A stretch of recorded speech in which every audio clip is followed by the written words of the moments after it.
নমস্কার বন্ধুরা, পোপো কিচেনে আপনাদের স্বাগত।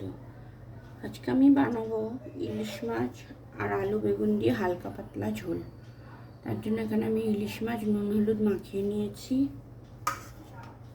এখানে বেগুন কেটে নিয়েছি, এখানে আলু কেটেছি, এখানে নিয়েছি আমি কালো জিরে ফোড়নের জন্য, এখানে নিয়েছি হলুদ গুঁড়ো, সামান্য একটু লঙ্কা গুঁড়ো, জিরে গুঁড়ো আর ধনে গুঁড়ো, এখানে নিয়েছি পেঁয়াজ কুচি, আর এখানে আছে সাদা সর্ষে, কালো সর্ষে আর কাঁচা লঙ্কা, যেটা আমি বেটে নেব। আর এখানে আমি নিয়েছি সর্ষের তেল, কড়াইটা আমি সর্ষের তেল দিয়ে দিলাম। তেল গরম হলে আমি মাছগুলো ভেজে নেব। তেল গরম হয়ে গেছে, আমি মাছগুলো ভেজে নেব।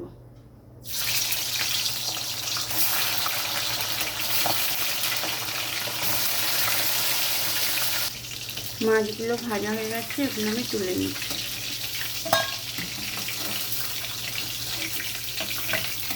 এবার এই তেলেই আমি দিয়ে দেবো আলু।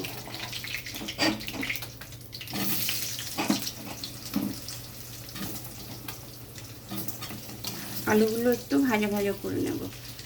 আলুগুলো ভাজা ভাজা হয়ে গেছে, এবার আমি দিয়ে দিচ্ছি কালো জিরে, তার সঙ্গে আমি দিয়ে দিলাম পেঁয়াজ,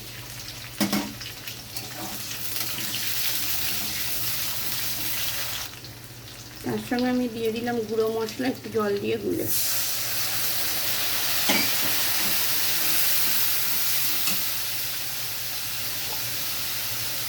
এবার আমি দিয়ে দিচ্ছি লবণ,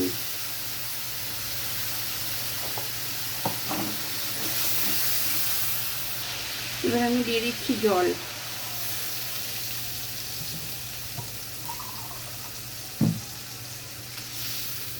জলটা দিয়ে আমি ঢেকে দিচ্ছি আলুটা সেদ্ধ হওয়ার জন্য।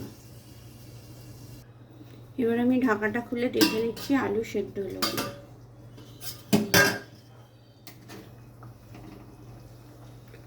আলু সেদ্ধ হয়ে এসছে, এর মধ্যে আমি দিয়ে দিচ্ছি বেগুন।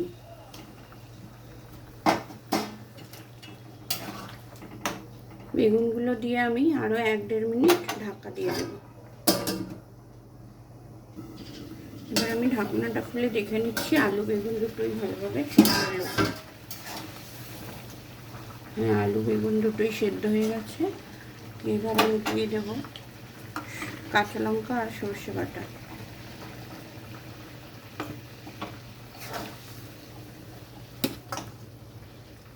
তার সঙ্গে আমি দিয়ে দিচ্ছি মাছগুলো।